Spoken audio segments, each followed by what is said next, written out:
하나님께서 우리에게 주신 말씀은 로마서 8장 12절에서 17절까지의 말씀입니다.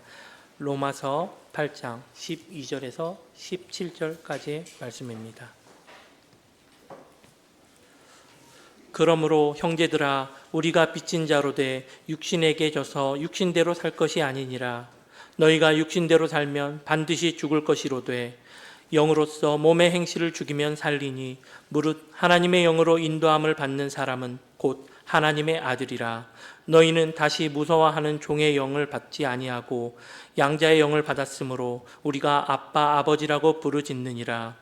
성령이 친히 우리의 영과 더불어 우리가 하나님의 자녀인 것을 증언하시나니 자녀이면 또한 상속자 곧 하나님의 상속자요 그리스도와 함께한 상속자니 우리가 그와 함께 영광을 받기 위하여 고난도 함께 받아야 할 것이니라.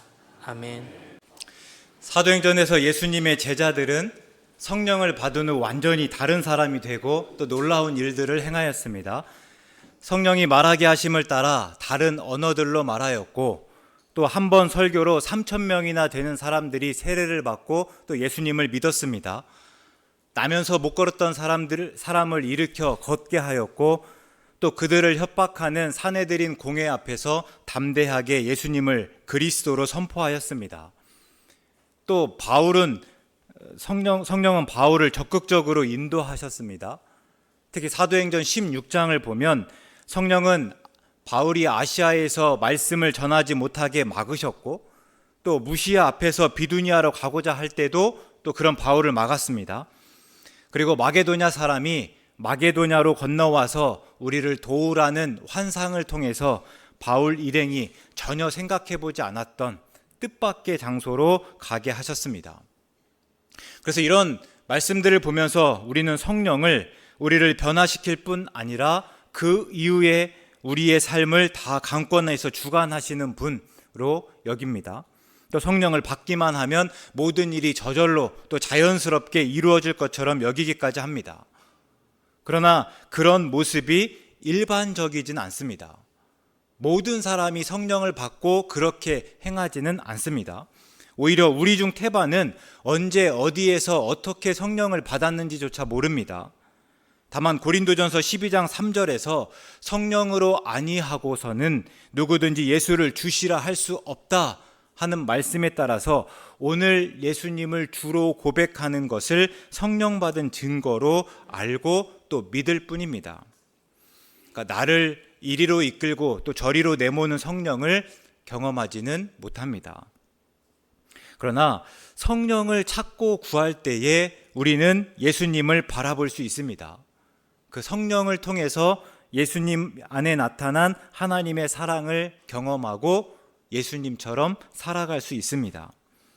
또 성령 안에서 우리는 하나님의 말씀을 따라서 이웃을 사랑할 수 있습니다. 그래서 지난주에는 우리가 전자에 대해서 특별히 성령 안에서 예수님을 바라보고 예수님에게 집중하기를 다짐하였습니다. 한 주간 살아가면서 얼마나 성령을 통해서 예수님하고 집중하셨습니까? 예수님을 묵상하셨습니까? 예수님을 통해서 하나님의 사랑을 깨달으셨습니까? 그 예수님의 그 은혜에 감격하고 감동하셨습니까? 오늘은 이웃이 누구인지를 묻고 또 이웃 사랑하기를 결단하실 수 있으면 좋겠습니다. 로마서에서 바울은 육신에 속하고 육신을 따르는 삶과 또 성령을 따르는 삶을 대조합니다. 그러니까 간단히 정리하면 육신을 따르는 삶은 하나님 없이 하나님과 상관없이 살아가는 삶입니다. 그러니까 내 멋대로 내 마음대로 내 욕심대로 여전히 내가 주인 된 채 살아가는 게 육신을 따라 살아가는 삶입니다. 그런 삶이 하나님께 받아들여지겠습니까? 당연히 아닙니다. 그래서 본문 앞에 6절부터 8절까지의 말씀을 보면 육신의 생각은 사망이다 말하고 하나님과 원수가 되게 한다 이렇게 말하고 있습니다. 또 육신에 있는 사람들은 하나님을 기쁘시게 할 수 없습니다. 그러니까 하나님을 위해서 살아가는 것이 아니라 하나님의 뜻대로 방법대로 살아가는 것이 아니라 내가 내 삶의 주인이 되어서 내가 내 삶의 왕 되어서 살아가니 당연히 하나님을 기쁘시게 할 수 없겠죠. 그래서 본문 13절에서는 너희가 육신대로 살면 반드시 죽을 것이다 이렇게 말하였습니다. 그러면 성령을 따라 따르는 삶은요, 이 육신을 따르는 삶과 정반대입니다. 그러니까 하나님과 상관 있는 삶입니다. 하나님의 법대로, 하나님의 뜻대로 살고, 그래서 성령의 생각은 생명과 평안이다, 이렇게 말합니다. 그러니까 로마서에서 바울은 성령을 다양하게 표현합니다. 그 역할에 따라서 성령의 이름을 다르게 사용하는데요, 먼저는 그리스도의 영입니다. 우리가 예수님을 믿을 때에 성령이 우리 안에 거하십니다. 근데 이 성령을 바꾸어서 그리스도의 영이라고 하면, 우리가 예수님을 믿을 때에 그리스도의 영이 우리 안에 거합니다. 그래서 우리가 그리스도의 사람, 그리스도인입니다. 그러니까 사도행전 11장에서 안디옥에 있는 제자들이 이제 비로소 그리스도인이라 불렸습니다. 왜 그렇게 불렸을까? 한 번쯤 생각해 보면, 그 안디옥에 있는 제자들이 모일 때마다 어떤 얘기를 하는 거예요? 그리스도에 대한 이야기를 합니다.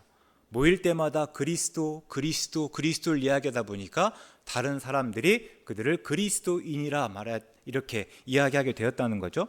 근데 로마서에서 바울은 그것과는 조금 다르게 설명하죠. 그리스도인은 그리스도의 영이 그 안에 있는 그리스도의 사람이다. 단순히 내가 그리스도를 많이 이야기하는 것이 아니라 그리스도의 영이 그 안에 있는 그리스도의 사람이다 하는 거죠. 이게 9절의 말씀입니다. 만일 너희 속에 하나님의 영이 거하시면 너희가 육신에 있지 아니하고 영에 있나니, 누구든지 그리스도의 영이 없으면 그리스도의 사람이 아니라 하죠. 너희 속에 하나님의 영이 거하면, 성령이 거하면 너희가 영에 있는데, 특별히요, 그리스도의 영이 있을 때에만 그리스도의 사람이다, 이렇게 이야기합니다. 성령을 그리스도의 영이라 이야기하고, 또 성령은 하나님의 영입니다. 본문 14절에서 하나님의 아들은 하나님의 영에 이끌리는 사람이다. 하나님의 영이 인도하는 대로 따라가는 사람이 곧 하나님의 아들이다, 이렇게 이야기합니다. 또 15절에서 성령은 양자의 영입니다. 정확하게는 우리를 하나님의 아들로 입양시키는 입양의 영입니다. 그래서 그리스도는 하나님의 아들입니다. 그래서 그리스도의 영을 받으면 하나님의 아들이 되고 하나님을 아빠 아버지라 부르게 된다. 그러니까 그리스도가 하나님의 아들이라고 했을 때 그리스도의 영이 있으면 또 하나님의 아들이다, 이렇게 이야기하고요. 내가 내 안에 하나님의 영, 그리스도의 영이 있을 때 내가 하나님을 아빠 아버지라고 부르짖는데, 특별히 오늘 말씀에서 성령이 친히 우리가 하나님의 자녀인 것을 증언한다고 말하고 있습니다. 그러니까 바울은 이렇게 육신을 따르는 삶과 성령을 따르는 삶을 대조하면서 결국 성령을 따라 살라, 이렇게 권면하고 있습니다. 그러면 성령을 따라 사는 삶은 무엇인가? 먼저 12절에서 빚진 자로서의 삶입니다. 그럼 우리가 왜 빚진 자이고 우리는 무슨 빚을 졌습니까? 예수님을 믿기 전에 우리는 육신을 따랐고 사망에 이를 수밖에 없었습니다. 그러나 예수님을 믿음으로 이제 성령을 통해서 생명과 평안을 얻었습니다. 그러니까 우리가 애써서 생명과 평안을 얻었다면 빚이 아닐 거예요. 정당한 대가겠죠. 그러나 우리가 애써서 생명과 평안을 얻은 것이 아닙니다. 다만 하나님의 은혜로 주어졌습니다. 그러니까 우리가 생명과 평안을 얻은 것은 우리 노력의 결과가 아니라 하나님의 은혜를 베푸신 결과다 하는 거예요. 그래서 우리는 하나님의 은혜로 구원을 받았다, 이렇게 합니다. 맞죠? 그런데 하나님의 은혜에 대한 우리와 바울에 대한 개념이 조금 다를 수 있습니다.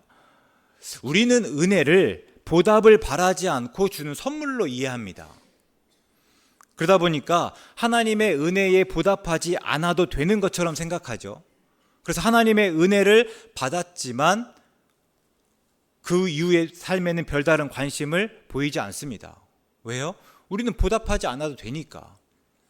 근데 바울의 이해는 달랐습니다. 바울에게 은혜는 반드시 보답해야 하는 무엇입니다. 바울뿐만이 아니에요. 당시에 헬라 그리고 로마 문화에 속해 있는 사람들, 유대교에 속한 사람들 누구나 다 은혜를 그렇게 이해했습니다. 은혜는 내가 받고 감사하고 끝나는 것이 아니라 내가 반드시 보답해야 되는, 반드시 갚아야 하는 것이다, 이렇게 이해한 거죠. 근데 이게 우리 문화에서도 마찬가지입니다. 우리가 둘째 주일에 어머니의 마음이라는 노래를 불렀습니다. 가사가 이렇습니다. 나실 때 괴로움 다 잊으시고 기르실 때 밤낮으로 애쓰는 마음, 진자리 마른 자리 갈아 누시며 손발이 다 닳도록 고생하시네. 2절인데요. 어려선 안고 업고 얼려주시고 자라선 문 기대어 기다리는 마음, 알을 싸 그릇 될 싸 자식 생각에 고우시던 이마 위에 주름이 가득. 3절은요. 사람의 마음 속엔 온 가지 소원, 어머니의 마음 속엔 오직 한 가지, 아낌없이 일생을 자식 위하여 살과 뼈를 깎아서 바치는 마음. 이게 부모님의 은혜입니다. 여기 계신 분들 다 부모님이 우리를 그렇게 기르셨습니다. 그런데 혹 우리 중에 은혜는 보답을 바라지 않고 베푸는 것이니 부모님께 은혜를 갚지 않아도 된다고 생각하는 사람이 있습니까? 그거는 마땅히 부모님이 하실 일이고, 그리고 은혜는 내가 아무런 보답하지 않아도 다 갚지 않아도 되는 것이니 내가 그렇게 하겠다 여기는 사람이 있냐 하는 거예요. 없죠. 그러니까 예전에는 말할 것도 없고 지금까지 부모님의 은혜에 보답하는 것이 인간의 마땅한 도리입니다. 이게 유대교나 헬라, 로마 문화뿐만 아니라 우리나라뿐만이 아니라 세계적으로 다 가지고 있는 기본적인 생각이죠. 근데 하나님의 은혜가 그렇습니다. 우리는 보통 하나님의 은혜로 구원을 받았습니다, 고맙습니다, 여기까지만 말합니다. 근데 바울은 여기서 끝나지 않고 더 나가는 거예요. 우리는 하나님의 은혜로 구원을 받았습니다, 고맙습니다. 그래서 우리는 그 은혜의 빚을 졌고 구원의 빚을 졌습니다. 빚을 졌으면요, 갚아야 합니다. 마트에서 왜 시식을 합니까? 또 왜 화장품 샘플을 무료로 줍니까? 맛을 보여주고 화장품이 얼마나 좋은지 테스트해보라고 입니까? 그보다는 시식을 하고 샘플을 받는 순간 빚진 마음을 가지게 된다 하는 거예요. 그래서 어떤 식으로든 간에 그 빚을 갚기 위해서 제품을 사는 방향으로 나아가기 때문입니다. 그러니까 빚의 이 사전적 정의는요, 남에게 갚아야 할 돈입니다. 그래서 빚은 갚아야 한다는 것을 전제하고 있어요. 빚은 갚아야 한다는 의미를 포함하고 있다 하는 거죠. 우리 교회는 빚에 대해서 더 민감하지 않습니까? 그래서 빚이 있는 것을 못 견뎌하고 어떻게든 빨리 갚으려고 합니다. 마찬가지로 우리에게 하나님의 은혜가 빚이다 하는 거예요. 빚이기 때문에 갚아야 한다. 그냥 은혜를 받고 우리가 구원받았고 감사 끝나는 것이 아니라 구원받은 이후에 우리가 그 은혜를 갚아가야 한다 하는 거죠. 그러면 그 빚을 갚는다는 게 무엇인가? 보시면 12절에서는요, 육신에게 져서 육신대로 살지 않는 거다 말하고 있습니다. 이를 13절에서는요, 성령을 따라 사는 것이다 말하고 있습니다. 이에 대해서 고린도전서 6장에서는 이렇게 설명하는데요, 우리에게 은혜를 베푸시고 우리를 구원하시기 위해 하나님이 그 아들을 내어주셨습니다. 그리고 그 아들이 십자가에서 죽는 엄청난 대가를 치르셨죠. 그리고 그 대가로 우리를 사셨습니다. 그래서요, 우리는 값으로 산 것이 되었으니 우리가 구원받았다고 해서 우리 마음대로 살 수 없다. 하나님을 위해 살아야 한다 하는 거예요. 이게 고린도전서 6장 19절과 20절의 말씀인데요. 너희는 너희 자신의 것이 아니라 값으로 산 것이 되었으니 그런즉 너희 몸으로 하나님께 영광을 돌리라 입니다. 우리가 은혜를 취한 것이 아니라 값을 주고 사셨어요. 값을 주고 우리를 사셨으니 우리의 누구 거예요? 하나님 것입니다. 그러니 이제는 우리가 하나님을 위해 살아야 한다, 하나님께 영광을 돌려야 한다 하는 말씀입니다. 그럼 한번 묻겠습니다. 우리가 하나님의 은혜를 아시죠? 하나님의 은혜를 고백하시죠? 그러면 우리가 하나님의 은혜를 어떻게 갚을 수 있습니까? 우리가 하나님의 은혜를 받았다면 그 하나님의 은혜에 갚아야 되는데 우리가 어떻게 하나님의 은혜를 갚을 수 있죠? 또 하나님의 은혜를 갚기 위해서 오늘 어떤 일들을 행하고 있습니까? 물론 하나님을 예배하며 하나님에게 우리의 물질과 시간과 정성을 드릴 수 있습니다. 그러나 하나님의 말씀은 하나님은 늘 직접 갚으라고만 하지 않습니다. 그보다 하나님은 하나님의 말씀에 순종함으로, 특히 내 이웃을 내 몸과 같이 사랑함으로 그 은혜 갚기를 원하십니다. 그래서 마태복음 18장에 나오는 용서할 줄 모르는 종의 비유가 이런 가르침을 잘 알려주고 있습니다. 한 종이 왕에게 1만 달란트를 빚졌고 나중에 왕이 그 1만 달란트를 탕감해 주었습니다. 그런데 그 종이 나가서 자기에게 100데나리온 빚진 다른 종을 용서해 주지 않고, 그러니까 탕감해 주지 않고 그에게 윽박지르며 감옥에 쳐 넣어버렸습니다. 그러니까 세번역 각주에 보면요, 1달란트를 노동자의 15년 품삯이라고 줄을 달아놨습니다. 그리고 1데나리온은 노동자의 하루 품삯입니다. 그러니까 근데 1만 달란트입니다. 1달란트가 노동자의 15년 품삯. 그럼 1만 달란트 하면 또 거기에다가 만을 곱하겠죠. 그러니까 1만 달란트에 비하면 100데나리온은 정말 지극히 적은 양입니다. 물론 100데나리온도 적은 양은 아니에요. 100일치, 노동자가 100일 동안 일해서 버는 양이기 때문에 작지 않지만 1만 달란트에 비하면 이건 지극히 작은 양이라 할 수 있습니다. 근데 그거를 자기가 1만 달란트를 탕감받으면서 자기에게 100데나리온 빚진 자를 탕감해 주지 않았던 거죠. 그래서 나중에 이 사실을 왕이 압니다. 그리고 왕이 화를 내면서 1만 달란트 탕감해 준 그 종을 부릅니다. 그리고 어째서 그렇게 하는지를 묻고 따지며 그 종을 감옥에 쳐 넣어버리고 1만 달란트 탕감해 준 것을 취소합니다. 우리가 이 비유를 통해서 알 수 있는 것은 하나님께서 우리에게 바라시는 보답은 1만 달란트와 비교해서 100데나리온밖에 안 되는 극히 작은 양입니다. 그러니까 우리가 하나님에게 1만 달란트 우리가 빚졌다고 할 때 하나님께서는 그래서 내게 1만 달란트를 갚으라고 하시는 것이 아니라 그것들을 탕감해 주면서 내 이웃에게, 네 옆에 있는 사람에게 100데나리온 탕감해 주기를 바라신다 하시는 거예요. 그러면 오늘 우리가 성령을 따라 산다는 것은 이웃을 사랑하고 이웃에게 은혜를 베푸는 일입니다. 하나님의 은혜를 갚기 위해서 어떤 욕심과 욕망, 어떤 욕구를 누르고 있는지, 정말 하고 싶지만 하나님을 의식해서 하지 않고, 정말 하기 싫지만 하나님이 기뻐하시는 일이기 때문에 하는 일이 무엇인지 따져봐야겠지만, 그것과 함께 오늘 이웃에게 그 하나님의 은혜를 흘려보낼 수 있어야 한다 하는 거죠. 근데 바울이 말하는 고난 역시도 이와 마찬가지입니다.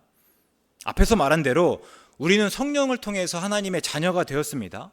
그리고 성령이 친히 우리가 하나님의 자녀인 것을 증언하신다 말씀하셨는데요. 그럼 우리가 하나님의 자녀일 때 가장 큰 유익이 무엇입니까? 오늘 본문에서는요, 상속자가 되는 것입니다.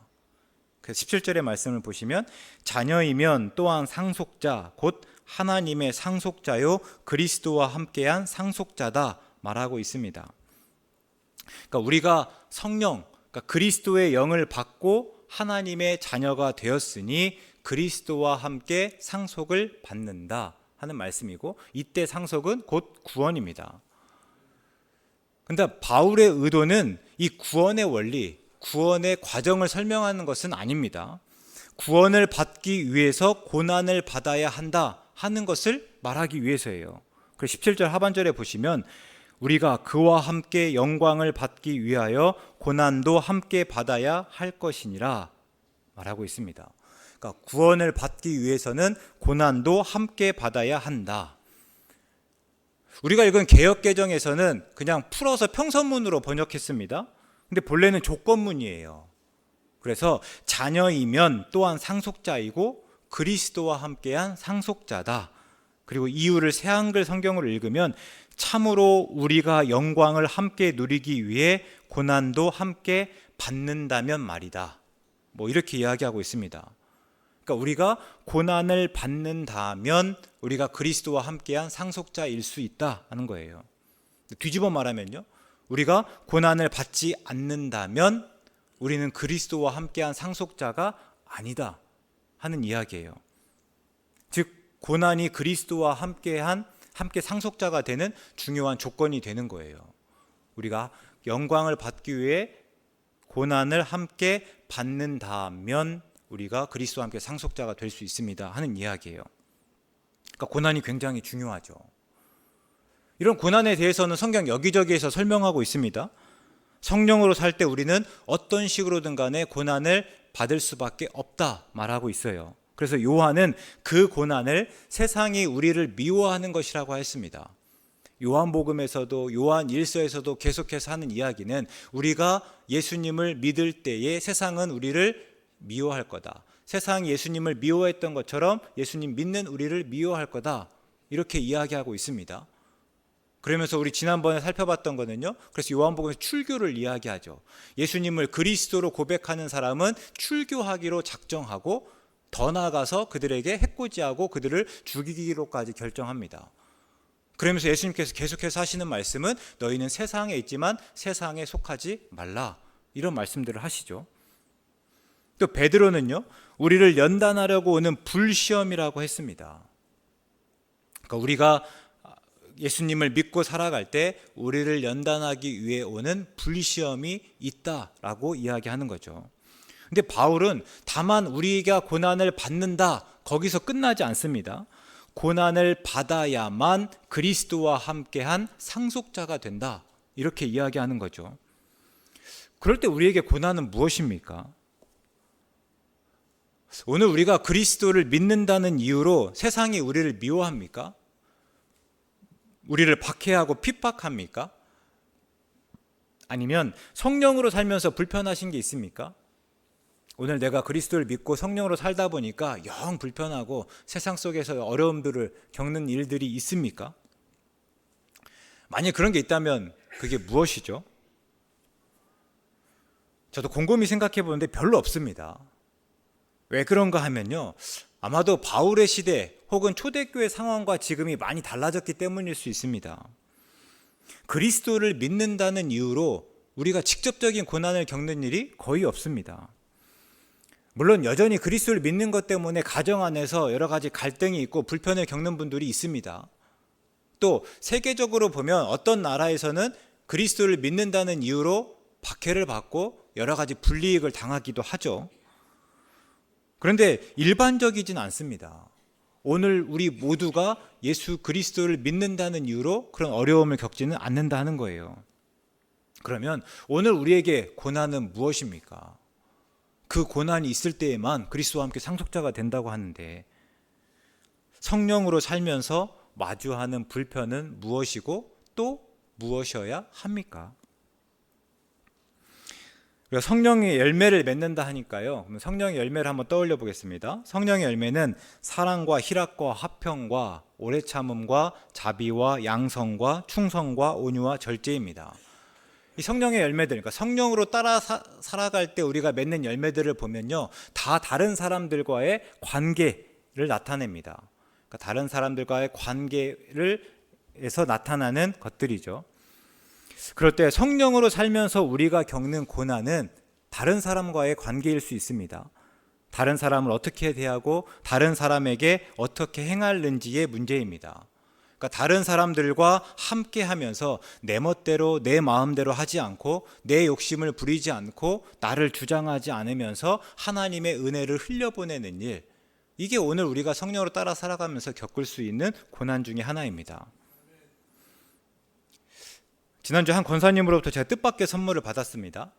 책과 편지와 커피 쿠폰입니다. 근데 책 제목이요, 아내가 입을 열 때 나는 귀를 연다 입니다. 제가 뭐 이렇게 싶었는데요. 그리고 편지에는 알아서 잘 하시겠지만 아내의 마음을 헤아리고 부부의 날에 커피 한 잔의 여유로 사랑을 표현하고 작은 위로를 건네시면 좋겠습니다. 뭐 이런 식으로 써 있었습니다. 제가 읽으면서도 기분이 참 묘했는데요. 제가 아내에게 그렇게 다정하게 안 하는 듯 합니까? 뭐 아내가 입을 열 때 전 더 크게 입을 열고 아내가 입을 열면 제가 귀를 닫는 사람처럼 보인 것은 아닌가 뭐 생각도 해봤는데요. 어쨌든 선물해 주셨으니까 또 제가 한번 읽어보았습니다.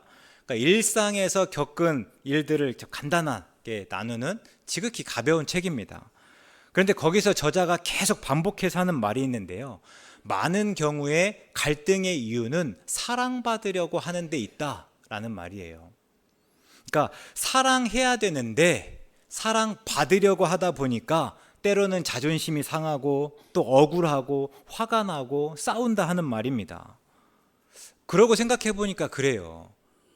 결혼 초기에 그렇게 싸웠는데 왜 그랬나 생각해 보면 사랑해야 하는데 내가 사랑받으려고 하니까 자꾸만 뭔가를 원하고 있었기 때문에 또 이렇게 싸웠다 하는 것을 알게 됩니다. 책을 쭉 읽으면서 깨닫는 게 있어요. 우리가 성령을 따라 살아가는 것이 그와 같습니다. 특별하고 어떤 거창한 일이 아니에요. 앞에서 언급한 대로 사도행전의 제자들처럼 어떤 막 놀라운 일들만 행하는 것이 아니다 하는 거예요. 오히려 성령을 따라 살아가지만 지극히 평범하고 또 사소한 일들이 굉장히 많습니다. 그러니까 다른 사람들에게 은혜를 흘려보낸다고 했는데 다른 사람들, 꼭 나와 멀리 있는 사람들, 나와 상관없는 사람들, 오늘 처음 만난 사람들이 아니라 내 옆에 있는 가족들, 그리고 우리와 함께 예배하는 성도님들을 사랑하는 일입니다. 그들에게 하나님의 은혜를 갚고 그들을 배려하고 위로하고 그 속에서 희생하고 봉사하는 것이 다름 아니라 성령을 따라 살아가는 우리의 삶이라 하는 거죠. 상대의 마음을 헤아리고 사랑을 표현하고 작은 위로를 건네는 것이 성령으로 따라 살아가는 우리의 모습이다 하는 거예요. 가정 안에서 남편으로, 아내로, 또 부모로, 자녀로서 우리의 역할들을 잘 감당할 뿐만 아니라 교회에서는요, 내 직분 따라서 교회의 하나를 이루어가는 일이 성령 받은 사람들의 하는 일입니다. 성령을 따라 살아간다는 것은 우리의 가족을 살피고 우리 성도 간에 서로 교제하며 함께 사랑하고 기뻐하고 화평하고 오래 참고 온유하고 절제하는 일입니다. 권사님이 추신으로 이렇게 적었습니다. 목사님의 위로는 하늘에서. 제가 우리가 성령을 따라 살아가기를 다짐할 때 제가 똑같이 이렇게 말해주고 싶습니다. 여러분의 위로는 하늘에서.